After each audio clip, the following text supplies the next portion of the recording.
তোমার গান আর তোমার কাজ দুটোতেই আমরা সন্তুষ্ট নাদ। রুদ্র ভৈরব,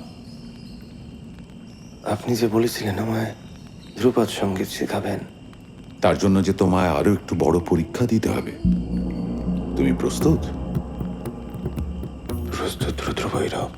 বেশ, আমরা পরীক্ষা করে দেখেছি অনাদি সত্যি কথাই বলেছে। 100 বছর আগের তোমাদের সম্প্রদায়ের পাপের বিষ আরো অনেকটাই ছড়িয়েছে। সেই পাপের অসমাপ্ত প্রায়শ্চিত্ত তোমাকেই করতে হবে নাথ। তা না হলে রুদ্রবীণার অভিশাপ থেকে তোমাদের সম্প্রদায়ের মুক্তি নেই। তুমি প্রস্তুত?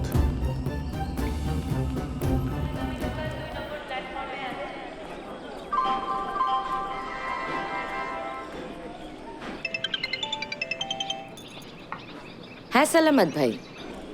মধুবন্তী, আমি আনন্দগড় পৌঁছে গেছি। এই বাবা মা, ট্রেন তো বিফোর টাইম পৌঁছে গেছে। আমাদের টাঙ্গা পাঠিয়ে দেওয়া হয়েছে, পৌঁছে যাবে। তুমি একটু অপেক্ষা করো, টাঙ্গা পৌঁছে যাবে। বেশ বেশ, আমি অপেক্ষা করছি, কোনো অসুবিধা নেই। আচ্ছা ঠিক আছে। ছি ছি ছি ছি ছি। নিজের গুরু ভাইকে কেউ এতক্ষণ রাস্তায় দাঁড় করিয়ে রাখে বলো তো? চুপ কর। ট্রেন যে বিফোর টাইম পৌঁছে যাবে আমি কি করে বুঝবো? সেই ভারতীয় রেল মানে এতটা উন্নতি করুক এটা বোধহয় আমরা কেউই চাইনি, তাই না? আরে চলো, সবাই ওয়েট করছে তো তোমার জন্য।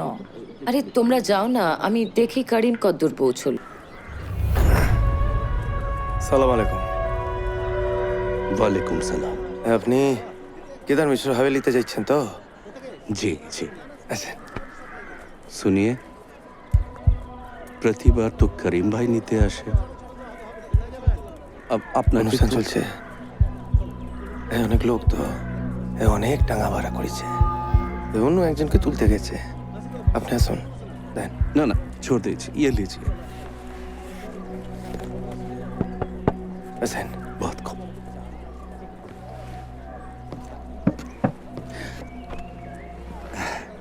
चलिए। চলা সুলতান। একটু দাও এখানটায়। কারো কোনো তকলিফ হচ্ছে না তো? না না, সবাই খুব খুশি। ভালো। হ্যাঁ বাহাদুরদা বসো। খাবার এসে গেছে, বসো, খেয়ে নাও। একটু দেরি হলো, কিছু মনে করো না। হ্যাঁ ঠিক আছে ঠিক আছে। আসলে কাজের লোকগুলো সব ভেতরে ব্যস্ত, বুঝলে। অনাদিদার থাকলে তো আমার কোনো এসব নিয়ে চিন্তাই করতে হতো না। ঠিক। ও একাই সবকিছু সামলাতো। ওর উমারও তো অনেক হয়ে গেল। হ্যাঁ, কিন্তু আজ আমার মেয়ের আশীর্বাদ। আজকে অনাদিদাও এলো না, রামনিধিদাও এলো না। এটা কি ঠিক হলো বলো? রামনিধিদা এইসব অনুষ্ঠানে আসতে চায় না, ওর অস্বস্তি হয়। কিন্তু রোহিণী, ভেবে দেখো, অনাদিদা কি আমাদের একেবারে ভুলে গেল? অনেক দিন না, হয়ে না। গেল আমরাও তো ওর কোনো খবর করি না। হ্যালো, নমস্কার রৌনক ভাই। খাও। একটু হোল্ড করুন, আমি একটু আসছি। হ্যাঁ। কিরম হয়েছে খাবার বলো, খেয়ে দেখো। খেয়ে দেখো।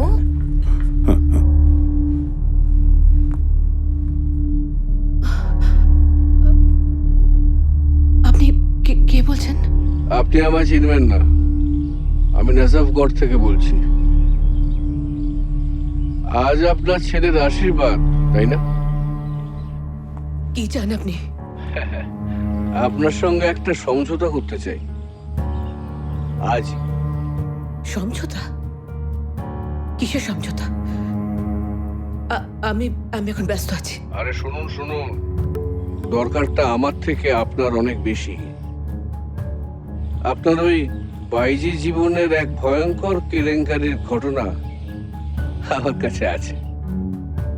আপনি যদি 1 ঘন্টার মধ্যে আনন্দগড়ের বাইরে আসাননগর কালভার্টের সামনে এসে আমার সঙ্গে দেখা না করেন, তাহলে আমি বাধ্য হব আনন্দগড় হাভেলিতে গিয়ে সে কেলেঙ্কারি ফাঁস করে দিতে।